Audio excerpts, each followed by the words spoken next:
Okay, so what we're going to try and do is going to make some paintbrushes, but only with material that you found in the garden. So this is what a paintbrush might look like, but we're going to make this stick bit with maybe some sticks that you found in the garden. So I've just collected a bunch of sticks that I found on the ground. You don't need to snap sticks off trees because they'll be still alive and they'll still be growing, and it's springtime, so there'll be lots of blossom coming out. But you can pick sticks that have already fallen. Maybe you've got some sticks in your garden that you can collect. Maybe your fireplace might have some kindling that you could use. So that's going to be the handle for our paintbrush.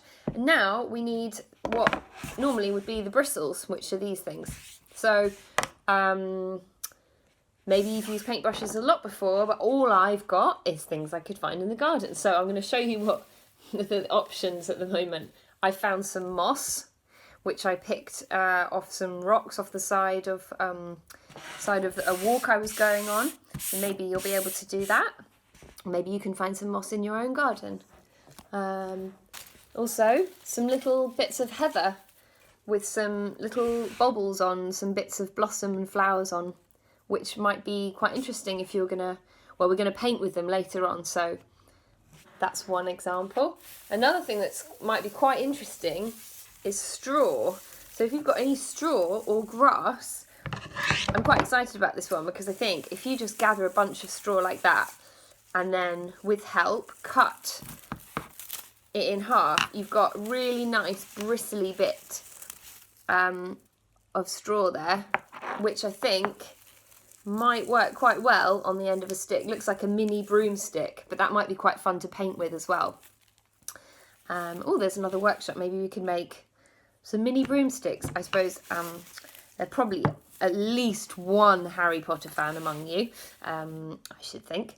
Okay, so we've also got some leaves, some dried up leaves, and we've got these things, which are called teasels. Well, that's the name I know about of them. Maybe you'll know a different name, but they're quite spiky. I'm not sure if you've seen them out in walks before. They've got very spiky sticks, so you'd be very careful if you ever pick these because they're actually quite sharp. But they're quite a lovely shape, and they might be interesting for mark making with the paint we're going to use. I've also got some ferns, which have dried up and become all curly, but they might be quite fun to stick to the end of the stick and see what they do later on when we start painting. That could be quite fun to see what happens. And another lovely pattern are these lovely straw that I chopped off because I'm quite excited about that. So what you do is, you probably can guess what I'm going to do now, can't you? So I probably don't need to say much more. So you get your straw. Actually, I'm going to start with a long bit, and then I can trim it down later.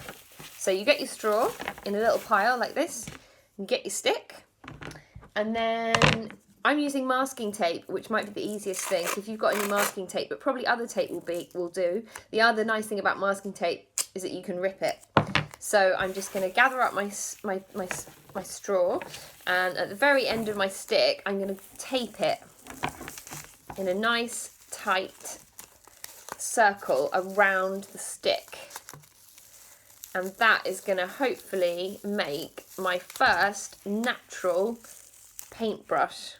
I don't know if you can see that. And I'm going to do that again. So just so it's nice and tight on. And there is my first paintbrush. And I can trim that if I want to with a pair of scissors.